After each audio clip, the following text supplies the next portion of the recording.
మీరు ఏ విధంగా ఆయన సహాయంలో ఆయన ఆలోచనతో మత్స్యకారులకు అండగా నిలవాలి, సహాయ సహకారాలు అందించాలనేటువంటి లక్ష్యంతో జువలదిన్నలో పెట్టినటువంటి ఫిషింగ్ హార్బర్ ని మీరు ప్రైవేటైజేషన్ చేయడం మీద ఆయన ఇప్పటికే ఆయన యొక్క వ్యతిరేకతను, ఆయన నిరసన కూడా తెలియజేయడం జరిగింది. మాకు కూడా దీని మీద మీరు వైఎస్ఆర్ కాంగ్రెస్ పార్టీ శ్రేణులు అందరూ కూడా మత్స్యకారులతో కలిసి పోరాడండి అని చెప్పాడు. అందులో భాగంగా మేము జువలదిన్నకు పోయాం, అనేక కష్టాలు పడ్డాం, మమ్మల్ని పోలీసులు అడ్డుకున్నారు, అనేక రకాలైనటువంటి ఇబ్బందులు పెట్టినా వెళ్లి చూసి వచ్చాం.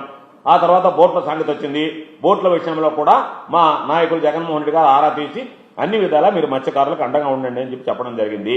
వీలైతే జగన్మోహన్ రెడ్డి గారు కూడా స్వయంగా వచ్చి ఆ ప్రాంతంలో జరుగుతున్నటువంటి మత్స్యకారులకు జరుగుతున్నటువంటి అన్యాయాలని మత్స్యకారు నాయకులు, మత్స్యకారులందరితో కలిసి మాట్లాడాలనేటువంటి ఆలోచన చేస్తున్నాడు. త్వరలోనే వీలైతే జగన్మోహన్ రెడ్డి గారు నెల్లూరు కూడా వచ్చి మత్స్యకారులకు సంబంధించి వాళ్ళకి జరిగినటువంటి అన్యాయాలు తెలుసుకోవడం, వాళ్ళకి అండగా నిలబడడం, ఆ తర్వాత వాళ్ళకు ఒక భరోసా కల్పించాలనేటువంటి ఆలోచన కూడా చేస్తున్నాడు.